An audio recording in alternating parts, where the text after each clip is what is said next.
Hi fam, our latest will be about MK. As we've already heard, MK members were in Bilabila, Limpopo this weekend for a strategic meeting. According to the clips that were shared on social media, it seems like there were several speakers during that gathering. Various issues were also discussed. Some of the critical issues discussed in that meeting were leaked on social media, and controversial issues were revealed in those clips.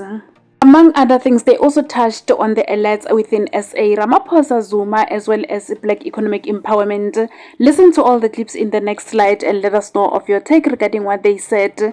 And that's all we have for now. Thank you so much for tuning in. I'll see you again next time. Bye. We said that let all the matters of economy not be discussed in the Constitutional Assembly and all the other platforms, but those will remain the property of the white people. That's why the 20 years we have not moved the ages because we were just maintaining the status quo of the white men. They were afraid that they would lose their businesses. Do you know that the First Minister of Public Works released a report I was doing my first year in university in Cape Town? It said that the state asset register has been lost. Now, this is my question. Who can steal the asset register of the state unless it's those who are going out? Because we were not in government. That's the state capture that they're blaming on Ubaba, whereas the state capture is when white people took the asset register. Check what happened after that. Every white person was owning a farm. They've got a farm and they've got everything. How? Now, it means that if every white person is got a property and a farm, it means the apartheid state was run by individuals where everyone is owning everything. And the first administration of Mandela owned the government minority, and this minority is trading back with government to pay them money, and they've been doing that for 30 years.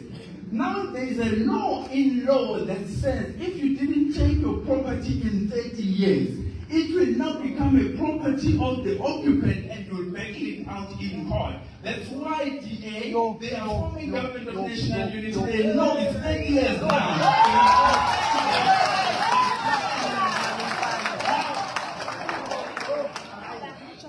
Now, what we need to do, this is what we can do with immediate effect.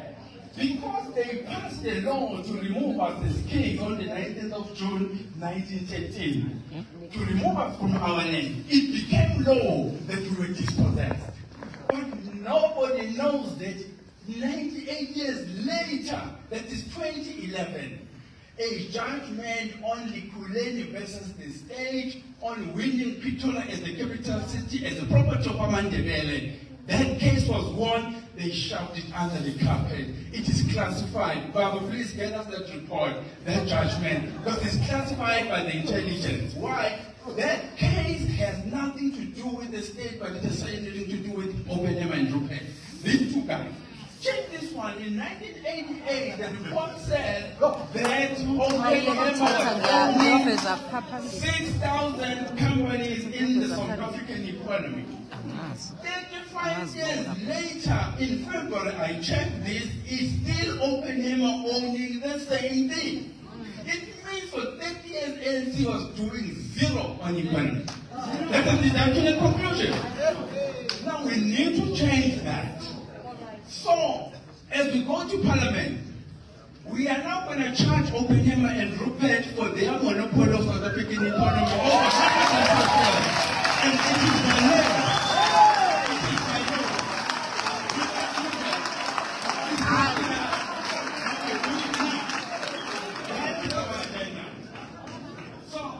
The one who's saying what will be our immediate agenda.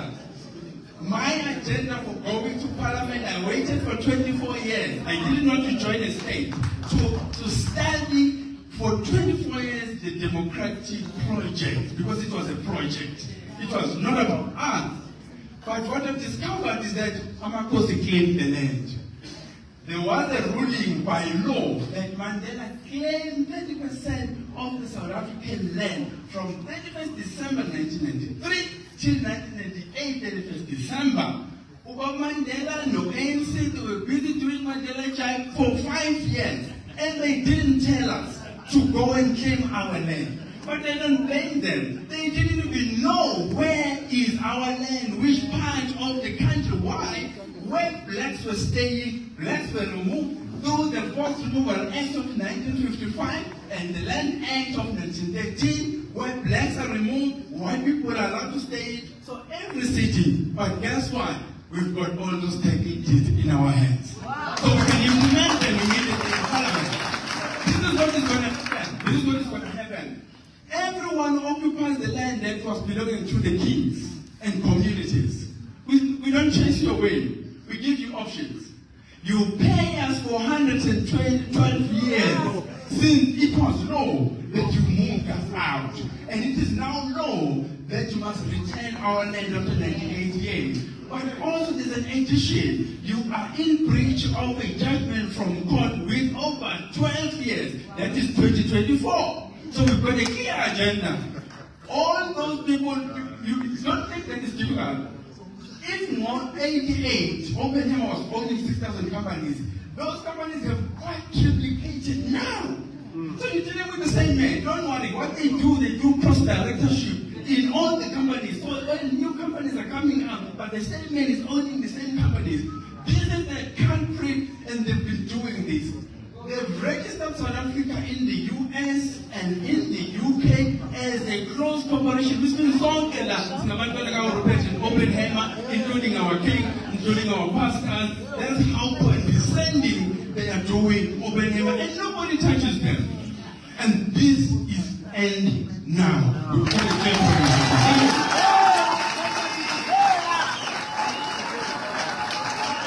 We don't understand this. We don't understand how much whites own in this country. We say, they own a lot of money. What is it that they own? I did some research. I went into the Johannesburg Stock Exchange. The Johannesburg Stock Exchange is dominated by white people. Dominated by white people.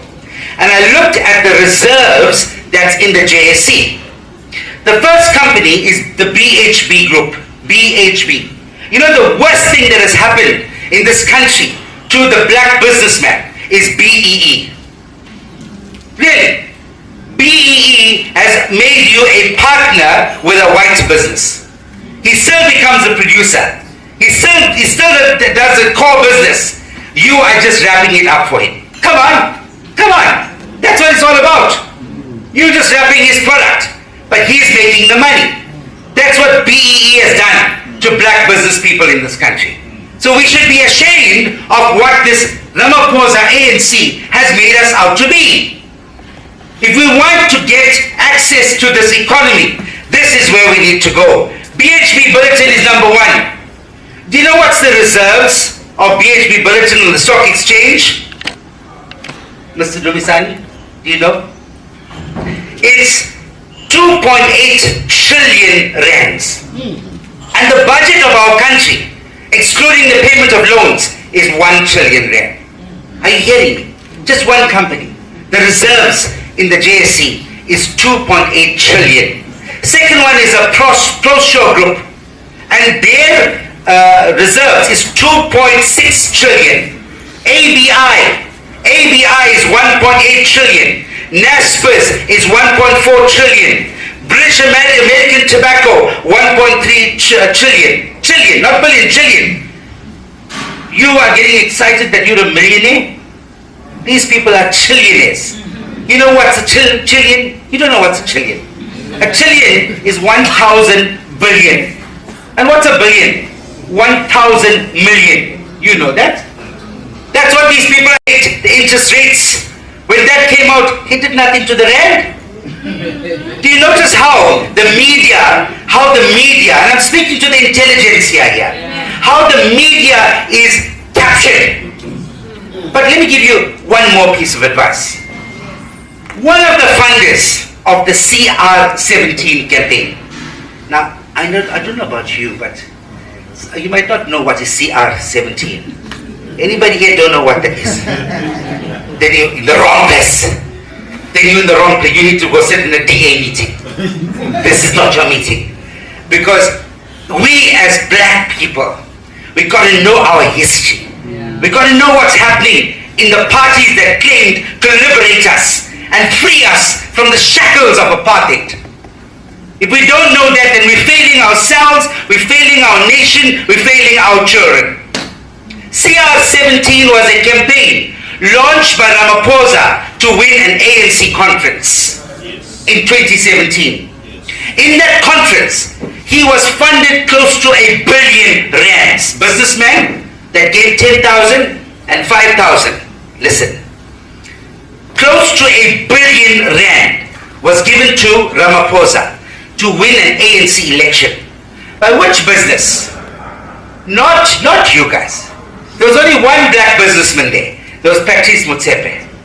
He's the only one. The brother-in-law of Ramaphosa. The rest was Oppenheimers, was Naspas, all those people. But one of those funders is a guy called Johnny Copeland. Johnny Copeland, if you didn't know who he was, he is the owner of ENCA. Hello? A newspaper, a media house in this country gives Ramaphosa 2 million rands to win an ANC election. And you're telling me that that news house is not going to promote Ramaphosa even up to today? What is there that they have a passion for them? And that is where controversy comes into the picture. You see, when President Jacob Zuma was the president of this country, we were paying 11 rands a litre for petrol. Then the white ladies went and sang, Zuma must go, Zuma must go, Zuma must go. You remember that song? Yes. Eh? Zuma must go. Now the same ones are saying, Zuma must come, Zuma must come, Zuma must come. Because petrol then was 11 rand, today it's 26 rands a litre. Do you know that the media carried this week a article that said that the rand is starting to weaken because the poll results are showing that MK is going to take over the ANC. Yeah, in KZN, the polls are saying MK is going to get the largest slice of the vote. The percentage, the move to MK is growing every week. By the time we reach the elections, the polls are going to show that MK is going to get 51% and more in the elections. That's what the polls are saying. And we're a new party. It's just 4 months old.